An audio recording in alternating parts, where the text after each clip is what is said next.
শিক্ষার্থীবৃন্দ, আশা করি তোমরা প্রত্যেকে ভালো রয়েছো, সুস্থ রয়েছো এবং এসএসসি ভোকেশনাল ও দাখিল ভোকেশনাল তোমরা যারা পরীক্ষা অংশগ্রহণ করবে 25 সালে, তোমরা আরও ভালো সুস্থ রয়েছো, কারণ তোমাদের সুস্থ থাকতেই হবে, যেহেতু পরীক্ষা 10 তারিখে।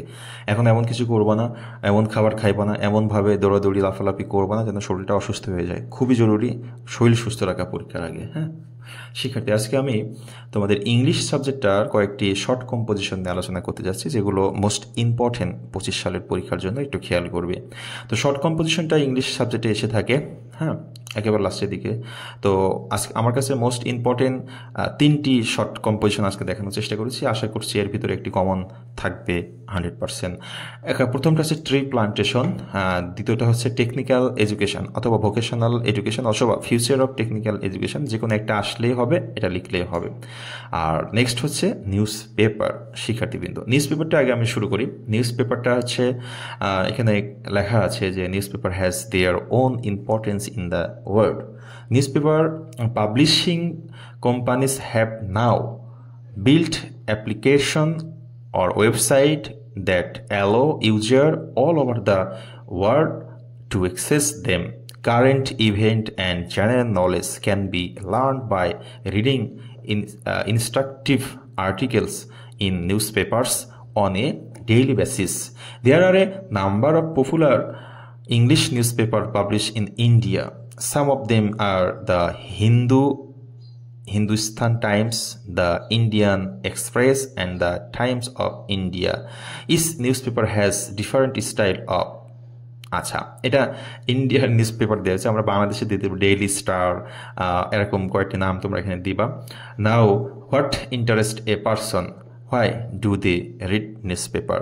There are people who feel their morning tea, coffee is incomplete without a newspaper. মানে আমরা এখানে বোঝাতে চাচ্ছি যে নিউজ পেপার না পড়লে, চায়ের সাথে বা কফির সাথে নিউজ পেপার না পড়লে সারা দিনটাই যেন কিছু আনকমপ্লিট থাকে। আচ্ছা, নিউজ পেপার এটা পড়তে পারো, তোমাদের কাছে যদি আরও সহজ ভাষায় লেখা থাকে সেটা পড়তে পারো, গাইড ফলো করতে পারো, কোনো সমস্যা নেই।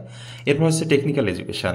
We live in an age of machines. There are few households in our country that do not nowadays depend machinery directly or indirectly.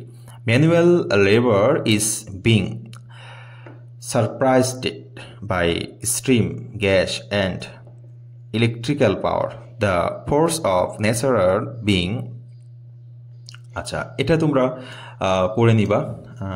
তোমরা এটা গাইড থেকেও পড়তে পারো অথবা মোবাইল ইন্টারনেট থেকে পড়তে পারো, যে কোনো জায়গাতে পড়ে নিবা টেকনিক্যাল এডুকেশন যেটা আছে।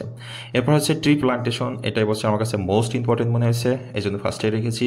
Trees are blessing of nature, trees are our best companions, trees are useful to us in many ways. Trees have much influence upon the climate of country, so we should plant more trees every year. শিক্ষার্থীবৃন্দ, এই tree plantation যেই কম্পোজিশনটা দেখানোর চেষ্টা করছি, এই কম্পোজিশনটাও তোমরা খুব ভালোভাবে মুখস্থ করে খাতায় লিখে নিবা। হ্যাঁ, অবশ্যই যে 3টা কম্পোজিশন দেখানোর চেষ্টা করেছি 2025 সালের পরীক্ষার জন্য মোস্ট ইম্পর্টেন্ট, এই জন্য এই 3টা কম্পোজিশন খুব সুন্দর করে মুখস্থ করবে এবং খাতায় লিখে প্র্যাকটিস করবে, ইনশাল্লাহ উপকৃত হবে। সবাই ভালো থাকো, সুস্থ থাকো।